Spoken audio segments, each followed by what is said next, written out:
Semakin banyak ilmu, semakin lapang hidup. Semakin sedikit ilmu, semakin sempit hidup. Ingat, infak subuh di Teras Dakwah, kamu bisa berkontribusi banyak kebaikan. Oke, apa kabar teman-teman semuanya? Selamat datang di Teras Dakwah. Seperti biasa di hari Rabu sebulan sekali ya kita ketemu di Angkringan Show bersama Gus Wowo. Assalamualaikum Gus. Waalaikumsalam warahmatullahi. Masya Allah. Apa kabar sehat Gus? Well, mak kedabix. Iya, salawat serta salam kita haturkan kepada junjungan kita Nabi besar Muhammad Sallallahu Alaihi Wasallam. Semoga insya Allah kita mendapatkan syafaatnya di yaumul akhir besok. Amin amin ya rabbal alamin. Iya, monggo silahkan. Ternyata masih banyak yang masih berkumpul di area logistik ya. Tidak apa-apa, kita tunggu sambil mulai. Kita sebentar lagi Isya, tapi ada waktu sekitar 9 menit. Ini kita akan membuka dulu sesi pertama. Terus nanti bila mana teman-teman mau bertanya, monggo tidak usah sampai akhir, tapi di tengah-tengah monggo mau disusuli, seseli, atau diputus atau dipedot dengan pertanyaan, monggo boleh sekali. Oke, malam ini temanya tentang info dari pusat. Kok info dari pusat ini pusat ngendi ya kira ngerti aku ya? Pusat Tata Surya atau mana? Yang jelas info dari pusat. Kalau menurut saya info dari pusat itu info dari Allah. Sudah turun semenjak Nabi Adam sampai Nabi Muhammad, yaitu wahyu ya Gus ya. Info sudah turun. Ngomong kemarin sudah disinggung sedikit di bulan lalu tentang bagaimana awal-awal dakwah Rasulullah berserta sahabat. Ini teman-teman sudah ada yang mulai mengajak kanan kirinya atau belum ini? Temennya sudah di WA atau disambangi mungkin satu persatu. Ada yang sudah mulai mungkin? Kalau masih ada yang Riko, kalau misalnya masih yang ragu-ragu itu biasa ya Gus ya. Kok izin mau ngajak temennya untuk berbuat kebajikan atau paling enggak mendengarkan kajian. Kalau menurut Gus Nul sendiri gimana? Ya, itu pasti yang salah satu perasaan yang mendasari manusia untuk mengajak kepada kebaikan itu adalah kadang keraguan-raguan, was-was itu kan. Jelas kan setan memberi was-was. Karena kalau kita mengajak kebaikan kan berarti kita sudah mengangkat bendera perang dengan setan kan gitu kan. Oh iya. Setan kan jajak perang ya. Ayo, segel yo. Setan mengajak perkara yang sebaliknya dari kita kan kalau konteksnya dakwah. Sehingga perasaan itu muncul itu sangat wajar sekali karena kita pribadi mesti punya beribu alasan ya untuk alasan kan perasaan itu ada gitu kan. Cuman maksudnya ya ini jangan terkecoh. Dalam kita mengajak kepada kebaikan ini jangan terkecoh, mengajak ini kalau di breakdown itu sungguh luas gitu kan. Dakwah sendiri itu kalau diulas itu sangatlah luas sekali. Yang terpenting kita tidak terkecoh kalau dakwah itu mengajak itu semata-mata dengan langsung dengan kalam, ayo sholat, ayo ngaji gitu kan. Itu dalilnya betul langsung. Itu yang seakan-akan memang dakwah di permukaan itu kan bahasanya seperti itu. Tetapi teman-teman misalkan wah nek aku ngajak aku takutnya menyinggung atau aku ngajak takutnya berdebat gitu kan. Itu bukan berarti teman-teman memberhentikan usaha. Karena dakwah sendiri salah satu contohnya misalkan teman-teman mau mengajak orang lain yang teman-teman rasa dekat gitu dengan berbuat baik dengan dia, dengan fikir risau niat agar nanti kelak dia bisa diajak, itu sudah dakwah. Nah kan gitu. Sehingga insya Allah kalau teman-teman, kalau kita bicara menservis teman kita, insya Allah itu nggak bakal riko lah gitu kan gitu. Ya. Teman kita servis dulu ya. Nah, teman kita lagi kerepotan, kita bantu dengan niat dakwah, dengan niat jadi dakwah ini tidak melulu bicara. Nah ini yang terkadang mindsetnya kita sebagai muslim ini, wah aku tanggung jawab berat tapi aku rasa ngomong. Nah ini mohon maaf ini tertipu kan gitu. Bagaimana dengan saudara kita yang mohon maaf dia mungkin punya tunarungu yang tidak bisa bicara sedangkan dalam hatinya ada kalimah, sedangkan dia ada punya tanggung jawab itu. Nah diceritakan zaman Nabi hampir presentasinya lebih besar, Nabi itu bisa mengajak atau menjadi asbab hidayah untuk sahabat-sahabat ketika itu presentasinya dengan akhlak, ya kan gitu. Contohnya Sayyidina Bilal itu kan ngapunten, dia seorang yang budak gitu kan, bodoh, ngapunten bahasanya budak, ngerti dewe lah, dirinya saja tidak punya, dirinya soalnya punyanya tuannya kan? Ya, karena budak ya. Maka Rasulullah membaca itu potensi apa yang bisa untuk Bilal ini kan gitu. Nek tak ajak ngomong Gusti Allah radong, tak omongi aku nabi apa meneh kan gitu. Tak omongi anu bingung, maka yang dibuat Rasulullah akhirnya cari potensi apa yang bisa buat untuk masuk ke Bilal ini, untuk dengan niatan mengajak kepada Allah. Akhirnya Rasulullah membantu pekerjaan Bilal ketika itu kan. Mas Bilal kowe lingguha garapanmu tak garape gitu. Kerjaan dari tuanmu tak garapke.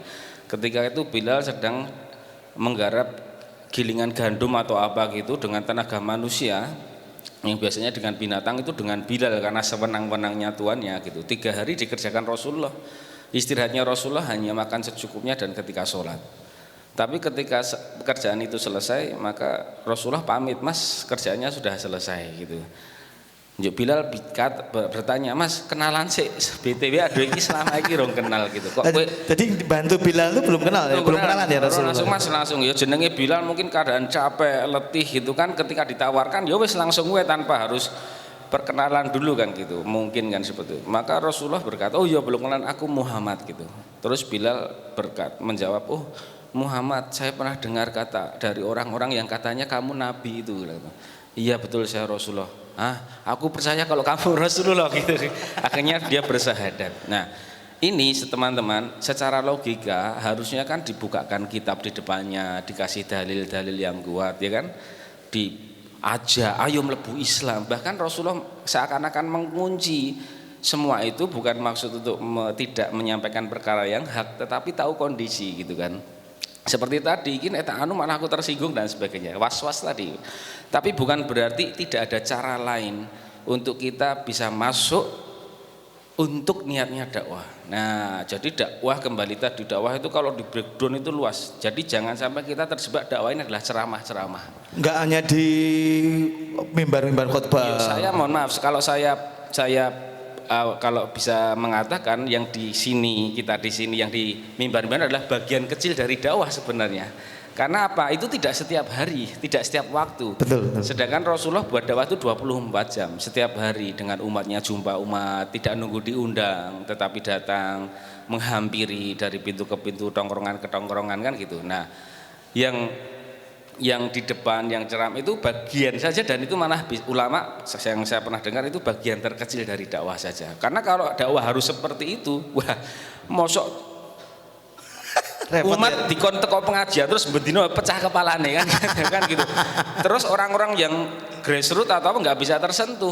Jangankan ngomong jangankan datang ke pengajian ngomong agama saja malas kan gitu. Ya, ya. Yang ngapunten, yang mungkin teman-teman kita yang masih jauh gitu kan ngapunten.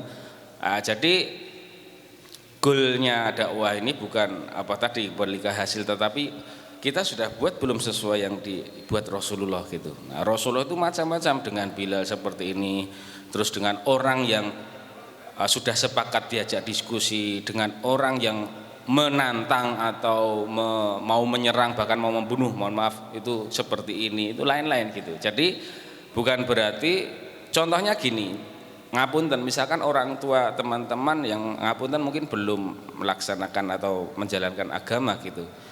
Itu secara adab nggak bisa jenengan nyeramai orang tua kan gitu ya nggak. Masuk Pak tandani rene Pak, bapak kisuk ning akhirat dadi apa gitu. Nah ini walaupun itu betul, tetapi satu itu nggak adab.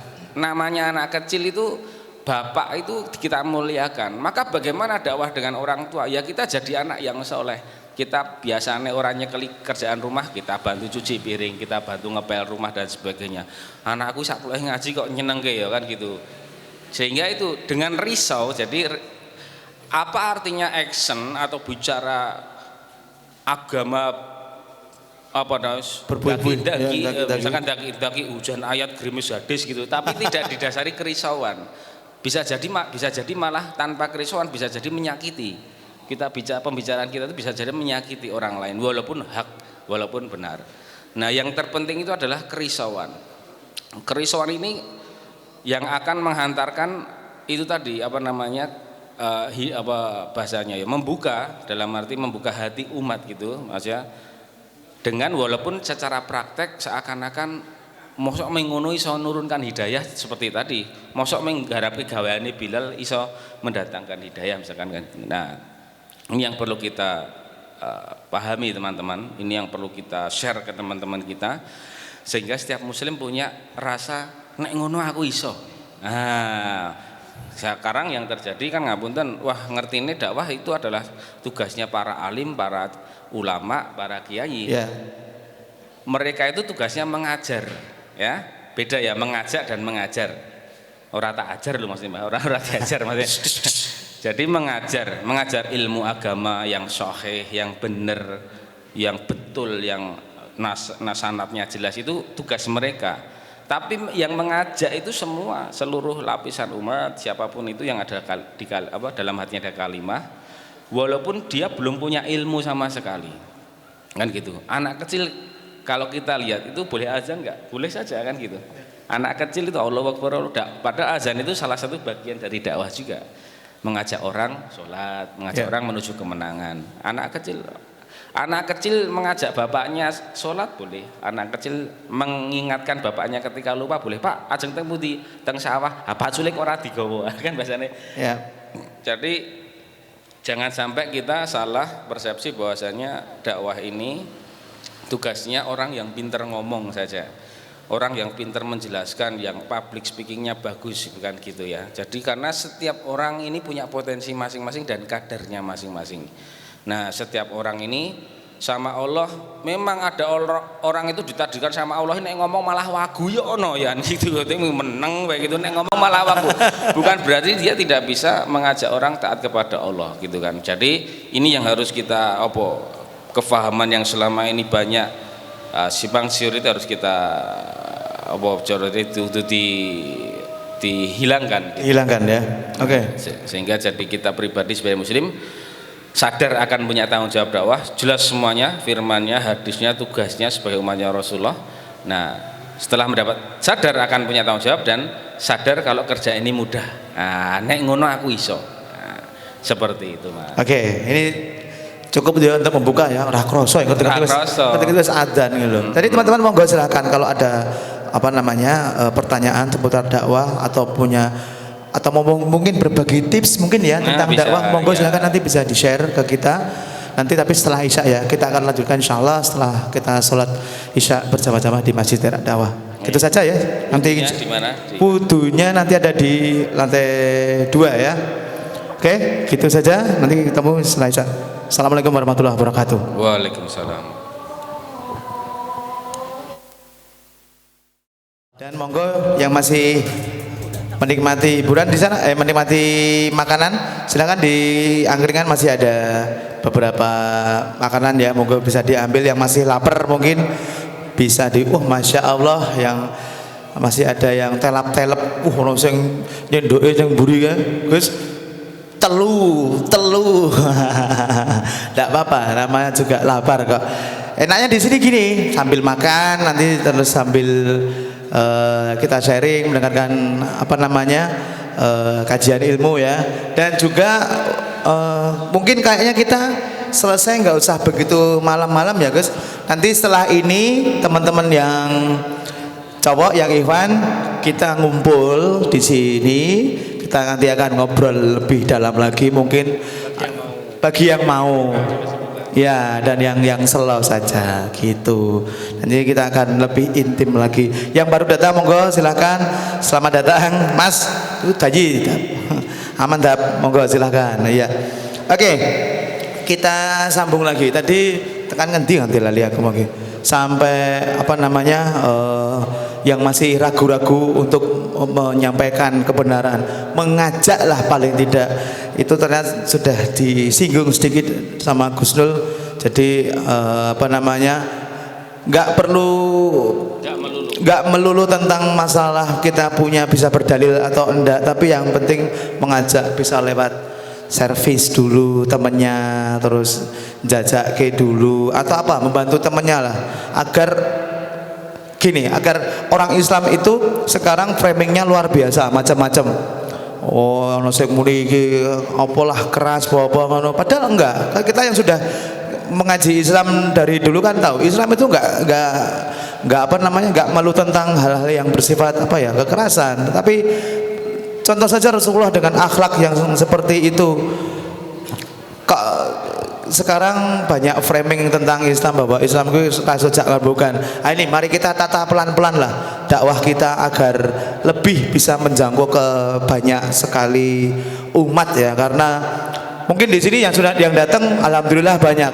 Cuman di luar sana bisa dihitung sapa sing lagi nongkrong ning kene ning kono bahkan ra ngerti agama lebih banyak lagi. Untuk itu nanti teman-teman saya harapkan malam ini di Angkringan Show ini gak cuman teman-teman dengerin, cuman mungkin bisa berbagi tips, atau kalau yang punya unek-unek tentang masalah dakwah bisa disampaikan gitu nggih. Setuju? Ono sing setuju, karo ngemplok ono iki bral, stubul. Oke, kita lanjutkan lagi. Masih nanti tentang ya. Apa namanya, nyervis konco gitu ya. Pernah ada ya enggak yang jenengan pernah alamin dilalai kok ditembusi atas banget urung wujude wah kayak pecisan kayak wah kayak sarungan kayak wis anti sih. Pernah gitu enggak, Gus? Iya, satu sebelum saya jawab mungkin jadi saya sampai tekankan lagi ya. Jadi kalau kita bicara konteksnya dakwah gitu, terkadang kita terlalu konsen untuk berkata-kata bijak, berkata-kata baik. Walaupun itu penting juga, karena untuk melatih lisan kita sendiri yang dulunya mungkin bicara sia-sia menjadi bicara di perkara yang diridhoi Allah gitu kan. Cuman terkadang tertipu juga kalau konteksnya dakwah, kadang kita konsennya piye carane ben kata-kata kuwi iso menaklukkan orang kan gitu kan. Ben macus nembus boyo dan sebagainya. Kita lupa, kita terlalu konsen untuk berkata-kata baik, kita lupa kita tidak mengusahakan untuk kita beramal baik. Nah, beramal itu maksudnya tindakan gitu kan. Jadi itu tadi kalau kita kaji dakwah ini sangatlah luas sekali.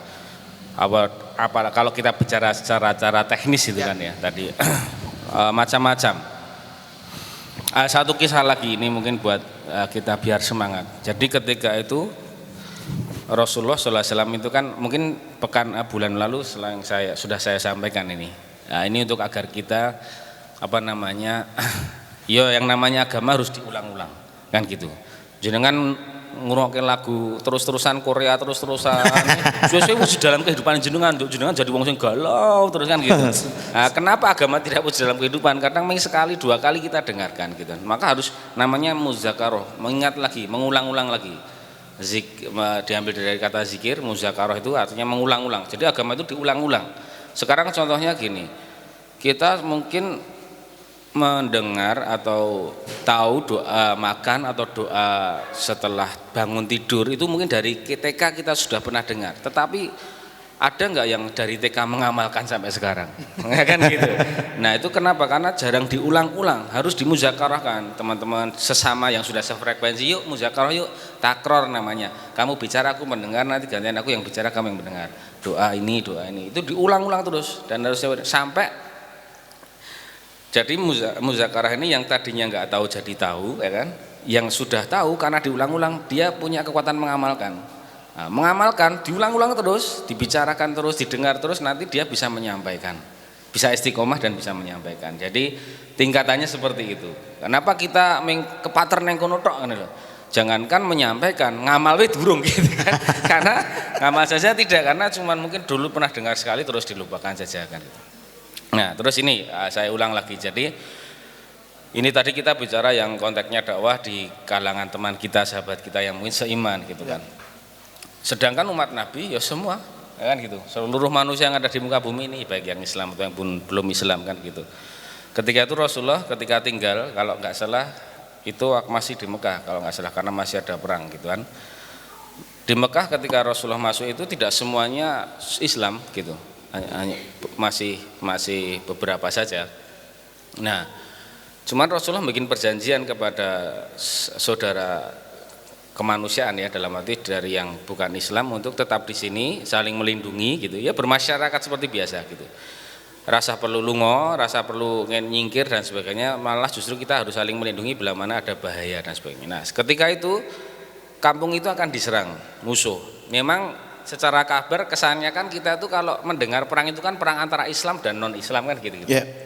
Padahal sebagaimana Indonesia dulu diserbu Belanda itu juga ini perang antar negara bahasanya kan gitu, bukan perang antara Muslim atau wong Londo sing non Muslim enggak. Nah, jadi ketika kampung itu mau diserang, sebelumnya gini, mohon maaf, sebelumnya si orang ada salah satu saya lupa namanya, si Fulan ini pergi dari kampung itu karena melihat perkembangan Islam semakin bertambah gitu.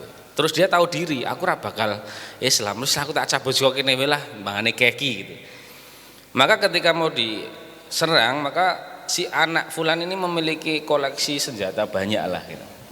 Maka Rasulullah katakan, coba nembung kae sesuk kampungnya dhewe diserang. Nembung nyilih gamane gitu, nyilih senjata. Maka ketika diparani ternyata orang itu sudah pergi. Maka dia pergi, ya Rasulullah, kenapa? Katanya dia sudah nggak enak di sini karena sudah banyak orang masuk Islam. Wah jangan, susul deh gitu. Maka sahabat menyusul orang itu di tempat barunya, kowe kon balik ke Rasulullah, ora penak. Ora, kowe dijamin, ora masalah gitu. Ki lho jaminannya surbane Rasulullah gitu. Dari zaman dulu itu surban sangat simbol yang sangat tinggi gitu kan. Bahkan sampai sekarang di daerah-daerah Muslim di negara lain itu masih ada yang seperti itu. Saya waktu saya pernah safar gitu ke luar Indonesia, ada yang orang itu surbannya nek wis dikake sikili wis ayo to bro salat misalkan kayak sikilnya wis coba bahasanya sing sangat sakral lah. Nah, dengan jaminan itu orang itu akhirnya kembali ke kampung itu. Maka Rasulullah mengutarakan, maksudnya aku meh nyilih senjatamu ki kampung dhewe meh diserang. Kowe apa orang ngejak melu perang gitu. Memang di situ kan karena sudah didominasi umat Islam, seakan-akan perang menyerang umat Islam. Memang betul gitu kan. Maka orang itu berkata, ora, aku akamsi, aku yo melu. Jadi ke atas nama akamsi, anak kampung sini, aku walaupun belum Islam tapi kan aku wong kampung ini, aku tak melu gitu. Maka perang terjadi dan menang akhirnya, bisa dikondisikan lah. Maka ketika setelah itu Rasulullah bertamu ke dia lagi, matur nuwun ya aku wis disuli bahkan kowe melu gitu, partisipasi. Aku jaluk waktumu sebentar bisa enggak? Maka orang ini dibawa ke bukit sama Rasulullah SAW. Maka dari bukit itu terlihat medan perang yang bekas medan perang itu tadi. Maka Rasulullah katakan tuh lihat tuh, itu ada ratusan kuda, ada ratusan bahkan hampir ribuan onta dan gonimah perang. Ini sebaik-baik harta adalah gonimah. Tahu enggak itu? Gila wis, itu harta duniawi yang sangat gila lah pada waktu itu. Wis nek saiki triliunan lah. Ya. Itu waktu itu cukup sedikit membuat cemburu para sahabat momen itu. Maka Rasulullah katakan, nah itu semua aku berikan untuk kamu. Katanya gitu. Langsung orang itu ngewel denggule, ngewel ini bahasanya gemetar. Ngewel langsung ambruk gitulah. Kowe kudu menungso, kamu bukan manusia. Aku beraksi la ilaha illallah Muhammadur Rasulullah. Akhirnya dia masuk Islam. Nah, maknanya Rasulullah ini nek iki sebesar harta ini nek menggonoku hidayahmu itu terlalu murah. Karena hidayah ini akan dibayar keselamatan dari Allah gitu loh. Nek mengkong ngene iki, aku ngomong hati-hati sing wis Islam, kan gitu bahasane. Ya kok sahabatku wis Islam wis kuat insyaallah. Nah, si orang ini nek menggonoku hidayahmu dalam arti nek bahasa saya itu terlalu murah. Nah, apakah Rasulullah mengatakan Tuhan yang benar? Kan gitu misalnya melihat dari riwayat ini atau menunjukkan Quran di depan dia, tidak, karena Rasulullah tahu keadaan dia mungkin ketika itu belum bisa diajak diskusi gitu kan. Ya sudah, wes iki wae mungkin ya Allah tak korbanke dakwah kan gitu, nggo dakwah dengan cara menservis tadi.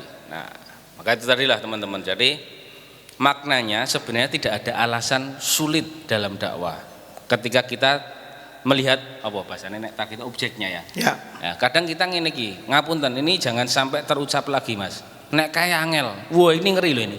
Ini kita sudah menghukumi namanya. Wah nek kayak angel kan. Ya. Nah ini masya Allah kita sudah nggak sadar, kita sudah mendahului ketetapan Allah. Hidayah milik Allah. Allah mampu menembus hidayah walaupun itu dilapisi tembok baja setebal apapun. Kalau sudah Allah kehendaki dia dapat hidayah, maka hidayah akan masuk. Sebagaimana sahabat, ada sahabat dulu menentang Islam terus menentang terus. Akhirnya dia masuk Islam ketika ditanya sahabat, Kenapa kamu masuk Islam? Aku tidak masuk Islam, tetapi Islam yang masuk di hatiku. Masya Allah. Nah, jadi jangan sampai kita berpikiran, wah nek kayak angel. Karena melihat zohirnya, melihat yang tampak saja. Ya. Tampaknya apa? Tampaknya dia melawan, tampaknya dia mendebat. Tapi nek ida wis mlebu jempalik kowe nangis wis sujud. Kan gitu. Kan gitu. Nah, jadi itu jangan sampai ada mindset seperti itu. Itu sudah haknya Allah. Nah, jadi sebenarnya siapapun itu yang kita datangi, baik itu sahabat belum kenal Islam, ngapunten belum Islam, menentang, itu tidak ada kata susah, karena prakteknya menyesuaikan objeknya tadi. Oh iki dong Islam, berarti aku ya tak nek dek loro aku tak tilik nomor siji kan ngono ki misalkan gitu. Sesimpel itu ya Gus ya? Sambil itu bahkan dia yang mungkin tidak percaya Tuhan sekalipun, ya mengapunten, mohon maaf teman saya suruh saya bayar sekali, bukan berarti saya menghalangi saya untuk menjumpai mereka setiap pekannya atau 2 minggu sekali, misalkan saya beri perhatian, walaupun prakteknya mengopi kacang, ngomong ke karya misalkan dia seorang dan sebagainya, tapi neng ya Allah yang saya bisa baru ini ya Allah kan gitu. Ibaratnya engkau berikan tugas ini yang besar ini, tetapi sesungguhnya aku ini bodoh kan gitu. Kita curhat malamnya sama Allah kan gitu. Yang saya hanya bisa itu minimal teman-teman, target kita ketika kita bertemu orang itu berkesan baik, berkesan bagus, berkesan gitu loh maksudnya. Wah nek ketekan kaki nyenengke kan gitu. Orang malah kapok. Wah nek ketekan iki ceramah gitu. Wah nek ketekan iki wis mesti menganu aku dan sebagainya. Ada masanya nanti ketika dia bisa diajak diskusi itu ada kalanya ketika mungkin pukulan yang ke-8, ke-7, ke-12, pertemuan yang keberapa. Rasulullah itu loh Abu Jahal ping 80 didodok lawange. Ping 80 luwih dalam riwayat 80 kali ngati udan deres karepe iki ben mesake udan deres bengi-bengi bledek wis kaya sinetron Indosiar gitu kan. Jedar didodok itu Abu Jahal gitu, dodok dibuka Abu Jahal bukannya mesake. Mati kowe dan wedone kene kowe kentir kowe jarane tutup meneh gitu. Tapi itu bukan menghalangi. Karena kesuksesan dalam dakwah ketika kita sudah buat dengan sabar, wa tawassaw bil haq wa tawassaw bis sabr.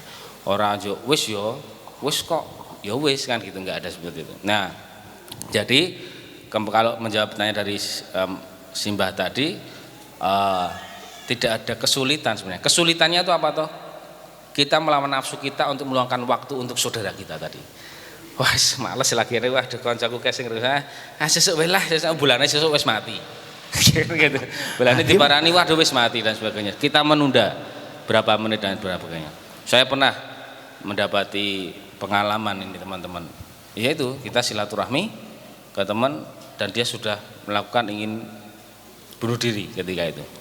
Atas izin Allah, ini kerja Allah, bukan skill kita, bukan skill saya. Di situ akhirnya tidak jadi karena lagi meh ngene kita dodok lawang nih. Jadi kurang ajar iki ngopok iki. Lagi arep mati ya padahal propertinya itu sudah ada gitu. Propertinya sudah ada.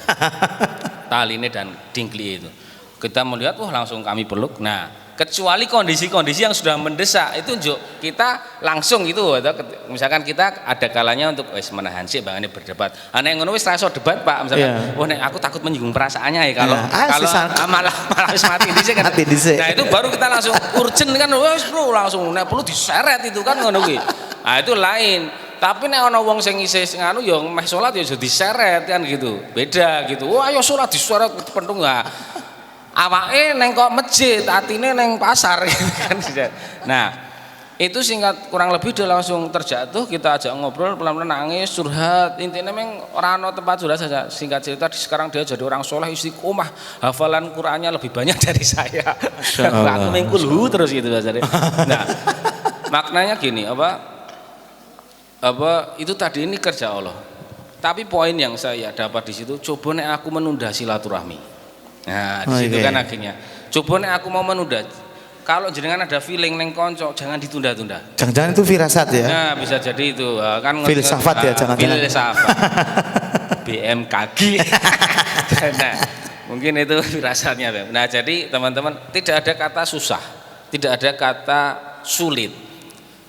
Nabi Musa disuruh dihantarkan Allah kepada Fir'aun, sing jelas-jelas ora bakal dikei hidayah tekan mati. Kuwi kan nek dipikir ya agama apa to ya Allah nyengit banget kan misalkan gitu. Cerot-cetorat misalkan Nabi Musa sudah tahu jawaban itu gitu loh. Tetapi bukan di situ poinnya. Agar apa? Agar kita bisa cerita nih sekarang. Kalau dulu nggak ada ya kita nggak ada cerita-cerita tentang dakwah tentang tanggung jawab ini gitu. Dalam Quran itu sebagian besar ceritanya itu adalah tentang dakwah. Bukan cara Nabi Nuh gawe kapal ki saka kayu apa enggak, tapi dakwahnya Nabi Nuh dan sebagainya. Nah, itulah teman-teman, jadi tidak ada kata susah. Siapapun itu. Jadi rasa hayek bahasane iki arep ketemu sapa rasa hayek. Sing penting tes oh iki sing isih membenci. Berarti besarane aku aja nganti mengeluarkan bersikap sing gawe dhek rame wis ning kono selondoh wae bahasane kan gitu. Tai chi master wae kita ngrangawan kan gitu. Memanfaatkan tenaga musuh gitu kan. Nah, jadi goalnya yang penting setiap pertemuan ini berkesan dengan baik. Syukur-syukur kalau misalkan ada jenengan ada lebih rezeki, itu akhirnya rezeki jenengan jelas akhirnya sekarang dipakai untuk apa? Untuk dakwah. Wah, aku ada rezeki luweh. Bahkan kalau bisa teman-teman, mohon maaf ini kalau bisa, dan ini harus sebenarnya saya sampaikan. Ini aku ngomong ke dalil kurang tepat Mas ya. Mungkin waktu dan aku juga tidak ahlinya, cuma saya mendengar dari ulama yang bisa mendengar. Sebenarnya ada harta kita itu bukan ada harta, sebenarnya harta kita, waktu kita, diri kita sudah dibeli oleh Allah dengan surganya Allah. Jadi harta diri waktu kita itu sebenarnya sudah dibeli Allah dengan surganya, kan gitu sebenarnya. Maknanya sebenarnya harta diri waktu kita untuk Allah, kan gitu. Walaupun secara prakteknya tidak melulu terus yuk nenggo Allah kabeh yuk sing anak bojo, bukan seperti itu. Suami sekarang niatnya dirubah teman-teman. Suami memberikan uang ke istri kan gitu. Ini kalau diniatkan dakwah. Sekinya tak belanja Bu, sapa muga-muga kowe dadi wong salehah dengan aku apun sepeninggalanku kan ngono. Anake dituku es krim niate dakwah. Ya, es krim biar nanti dia menjadi orang yang soleh, ketika besar nanti mudah diajak perkara agama. Maka itu terregistrasi dakwah. Oh, kan gitu. Sudah login ya. Jadi dakwah itu adalah induknya amal, teman-teman. Dakwah ini adalah apa? Induknya amal. Nek untuk induke anake melu kabeh. Nah, amal itu apa? Nek kita konteksnya tadi keluarga, anak apa? Kutu-kutu yo nafkah, yo agama. Jadi harta ini nek misalkan kita konteksnya keluarga, ini kita nek biasanya kan nek sing umumnya kita ketahui untuk nafkah kan ngono kuwi, untuk agama, untuk infak, sedekah dan untuk dakwah. Nah, ini dibalik dakwah dikasihkan yang utama. Nek iki nggo dakwah otomatis kan yo nafkahi. Ya Bu, weh kok dengare nih Pak ana tambahane 50 biasane batine ya wis engko kowe gelem tak ajak taklim kan ngono kuwi. So tak ajak gelem tak ajak ning majelis misalkan seperti itu. Dalam hati walaupun seperti itu. Nah, kalau niatnya seperti itu bisa merubah. Bisa merubah. Tapi kalau tidak diniatkan, ngapunten, belum tentu bisa menjadi efek atau merubah. Ya, kita kisahkan lagi kisah Nabi yang menyuapin nenek itu. Nenek buta itu yang belum Islam. Sepanjang hidupnya Rasulullah sampai beliau wafat hanya nyuapin saja. Kan gitu. Nek kuwi mungkin niatnya meng sedekah biasa, ya wis meng kebaikan saja selesai. Tapi karena risau, akhirnya itu nurnya itu transfer gitu loh. Kerisauan itu terkonfirmasi, maka bisa merubah kalau niatnya itu dakwah. Maka sahabat semua sukses. Walaupun Abdurrahman bin Auf radhiyallahu anhu adalah orang yang paling kaya di antara sahabat yang lain, bahkan sudah sama Rasulullah di fatwa nek dia nanti masuk surga terakhir. Karena hartanya yang paling banyak. Nah, kue kan Umar, kue aku Abu Bakar, Ali, nah kue Abdurrahman bin Auf, kue keri dewi. Bahkan dikatakan dalam satu hadis dia nanti masuk surga dengan merangkak bahasanya gitu. Karena saking banyaknya hartanya. Harus diaudit dulu. Jenengan kalau ke Indomaret atau ke supermarket beli sabun satu, neng kasir cepet. Tapi jenengan beli rong troli, neng kasir suwe. Nah, itulah diaudit dulu. Cetet kan gitu. Ibaratnya itu seperti itu, hisab gitu kan. Nah, tetapi Abdurrahman bin Auf pun sukses gitu loh, meskipun suwe. Nek adewe suwe ra apa-apa, yang penting mlebu surga kan ngono kuwi. Tapi kalau bagi sahabat berita itu sudah duka sekali. Makanya sahabat si Abdurrahman bin Auf semakin kencang dia untuk membelanjakan hartanya di jalan Allah. Nah, sahabat Abdurrahman bin Auf itu hartanya banyak, bukan dia ahli dunia bukan, tapi seluruh hartanya terregistrasi dalam dakwah sehingga dia selamat ketika ditafakut. Maka ditanya untuk apa hartamu, aku selesaikan di jalanmu ya Allah kan. Zahirnya kita di rumah tetapi mendakwahi istri anak itu ya di jalan Allah kan gitu. Zahirnya kita di rumah neng kampung, wah mbah ngopi riyen jajake kopi dan sebagainya. Nah, ini untuk kita nek iso seperlunya. Nah, itu memang saya juga masih berlatih kan gitu. Sebagaimana dulu Umar sama istrinya ketika dia itu mau mengganti atau menerangi lampu gitu, dielekke, ganti sentir wae carane. Pokoknya aku gua dhewe sak ngirit-ngirite dienggo umat sak oke-oke. Jadi mereka sampai mengorbankan dirinya. Ini tanda-tanda umatnya Rasulullah. Susah melihat orang lain susah, senang melihat orang lain senang. Ya, jadi dia outputnya dalam kehidupan seperti itu. Aku susah rapo paling penting wong seneng kan gitu. Wis dienggo sik bro dalam arti seperti itu. Niate dakwah, orang meng tolong menolong sesama manusia saja itu sudah bagus ya. Ini kita tidak merendahkan, tidak menyalahkan. Tapi nek diniatkan dakwah teman-teman. Dan itu bisa ke lintas umur, lintas keyakinan bahkan. Masya Allah. Kan gitu. Nah, gerak kita terbatas tapi doa kita tidak terbatas. Nah, inilah ajibnya dakwah. Dakwah. Sekarang Rasulullah dilahirkan di sana. PR seluruh dunia. Hanya dikasih kuota 23 tahun. 40 tahun diangkat Nabi, 63 beliau wafat. Hanya dikasih 23 kok DKI PR seluruh dunia tekan kiamat meneh. Logikanya piye misalkan seperti itu. Tetapi kita inilah salah satu geraknya Rasulullah nggak nyampe kita, tapi doanya Rasulullah tembus ke kita. Sekarang kita ada di sini. Kan gitu. Secara asbab apa? Dengan keresahan itu Rasulullah cetak orang-orang sebagaimana sahabat, para tabiin, wali untuk meneruskan kerjanya Rasulullah. Sama teman-teman, kita mungkin terbatas geraknya neng kampus, meng ketemu wong loro, neng omah meng ketemu ini, tapi dengan kerisauan seluruh alam, risauannya kudu seluruh alam dunia. Bisa jadi asbab geraknya teman-teman di situ, di rumah, di kampus, di nanti berbondong-bondong di Cina orang masuk Islam. Mungkin asbab gerak itu, kita nggak tahu, karena kerisauan itu tadi. Ketika sahabat diantar ke satu negeri, baru sampai kendaraannya, sahabat turun dari kendaraan, maka orang yang ada di satu negeri itu keluar daripada kampung mereka langsung mengatakan, kami akan ikut ajaranmu. Wah, padahal urung dakwah, belum ngomong. Masya Allah. Nah, jadi sebelumnya negeri itu menyembah satu patung, namanya diwujudkan kurang lebih seperti binatang, anjing atau apa. Maka kenapa kamu? Saya belum menawarkan apa-apa untuk kalian. Tadi malam patung yang kami sembah berkata, besok ada tamu, kamu ikuti ajaran mereka, mengajak kepada keselamatan. Atas zina ulah ini butuh cerita biar kita semangat saja. Teman kami tunarungu dari Indonesia, dia dakwah ke, kalau nggak salah di Jerman atau kalau nggak salah ya, tapi salah 1, 2, 3 mereka adalah orang Jogja. Baru sampai bandara sudah ngislamin orang 20. Allahu Akbar. Tunarungu mana? Sing iso ngomong di situ cuman yang bawa itu 1, 2 orang. Masya Allah. Kayak Mas Sakti, ini Mas Sakti sekarang kalau teman-teman tahu namanya Mas Sakti itu. Nah sekarang lagi safar juga sama orang-orang tunarungu. Yang bisa ngomong cuma Mas Sakti sama 2 orang saja pelajar nemani mereka dakwah 40 hari. Jadi siapapun bisa buat. Tapi kerisauannya orang tunarungu tadi selama di pesawat melihat orang belum tutup aurat, masya Allah gimana ya Allah. Ini gimana kalau belum kalmah? Itu Allah senang. Plus dia meninggalkan keduniawiannya untuk agama, mengulangkan hartanya untuk agama. Nah ini yang mempercepat mungkin kan gitu. Baru sampai cetek lagi ngumpul ke tas karo uang udah ngerubung lagi. Katanya bingung dan kenapa katanya gitu. Aku melihat kalian adalah orang yang bahagia katanya gitu. Aku ingin seperti kalian katanya. Oh ya sudah, la ilaha illallah Muhammadur Rasulullah. Masya Allah.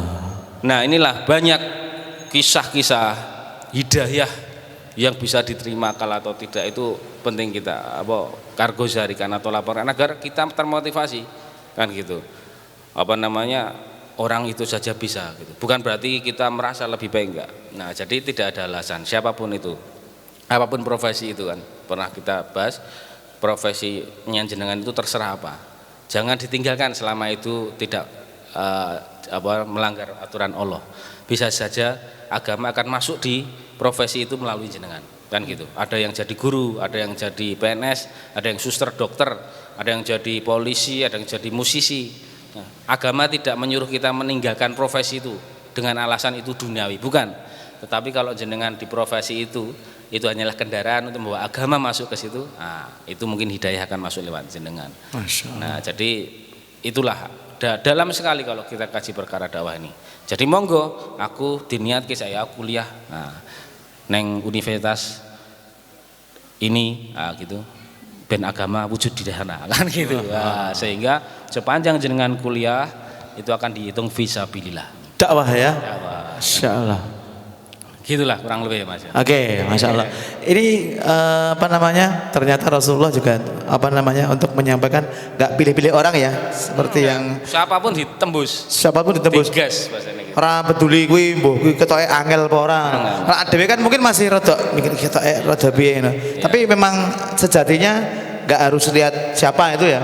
Sampaikan kebaikan, kalau enggak amalkan kebaikan Ya, di situ. dan nganu Mas Ungri apa? Ini penting sangka baik. Nah, kita itu dikasih sama Allah modal hati. Nah, ini kadang yang jarang kita pakai. Hati kita itu kalau berprasangka apa itu bisa terwujud, teman-teman. Apalagi jenengan misalkan 2 orang datang ke satu teman jenengan yang niatnya itu hatinya harus sama-sama, harus sebelum berangkat ayo bro, dungo hidayah ya Allah. Ya kami akan silaturahmi menjalankan perintahmu ya Allah, kerja nabimu kepada fulan bin fulan ya Allah. Jadikan pertemuan kami menjadi asbab hidayah ya Allah. Nah, terus saling targhib, saling semangat. Sangka baik yo. Dia bakal jadi wong soleh. Kita sama. Nah, sangka baik ini akan mempengaruhi hati umat tadi. Nah, ini ada ulama menyampaikan seperti ini. Nah, itu sangka baiknya Rasulullah kepada seluruh manusia itu seperti itu. Ya Allah, ketika di Taif, teman-teman kan mungkin tahu kisahnya. Di Taif Rasulullah dilempari batu sampai darahnya itu keterumpahnya. Rasulullah itu jalannya sampai pelan-pelan agar apa? Darahnya tidak jatuh ke tanah. Karena tahu ketika darahnya jatuh ke tanah, malaikat bumi akan murka itu. Kan gitu. Ternyata benar, walaupun tidak jatuh, malaikat datang. Aku bahkan disuruh Allah katanya. Hei kekasih Allah, aku disuruh Allah, apa aku harus benturkan kedua gunung ini? Kan Jadi Taif itu juga gunung dibentur ke ben dia itu mati. Rasulullah jawabnya apa? Jangan. Mereka belum tahu gitu. Mungkin nanti kalau dia nggak terima, anak cucu mereka yang akan menjadi pejuang agama ini. Sangka baik. Saya di Pakistan ketemu wong Taif. Ketika cerita ini dia nangis, simbahku, biar dulu. Saya waktu di Pakistan ketemu orang-orang Taif gitu ngobrol, wah Taif, masya Allah, jauh ngomong ke saya, oh jadi balani simbahku dan sebagainya. Oh Allah kabulkan, sangka baik. Walaupun Rasulullah tidak menangi, ya gitu. Mungkin saja kita mati, tetapi keresahan kita akan hidup terus lewat teman kita mungkin gitu kan, yang kita ajak meneruskan estafet meneruskan risau itu. Jadi sangka baik penting teman-teman. Ojo sing kualiane. Wah iki angel iki, wah iki maido iki. Maido. Ya. Misal pun ada maido, walaupun kita tidak ada perlawanan itu sabar. Kan gitu. Nanti kita menghadap Allah kalau sahabat kan jelas. Ya Allah, buktimu apa? Ono sing sahabat kepanah, ono sing anu dan sebagainya. Nek ada insyaallah sok butuh. Tapi nek ada butuh, apa buktimu? Buka. Hatiku hancur ya Allah, gosong kan korban perasaan gitu kan, aku mau dicaci terus ada konco-konco ngomong Islam apa jenggot wong paham kan gitu, sadar apa jilbab gede mah koyo aja kan, sabar gitu. Mungkin nanti itu yang akan kita persembahkan kepada Allah nih. Allah ini hatiku ini nahan karena engkau gitu kan. Nah bisa jadi gitu. Allah alam ya. Masya Allah.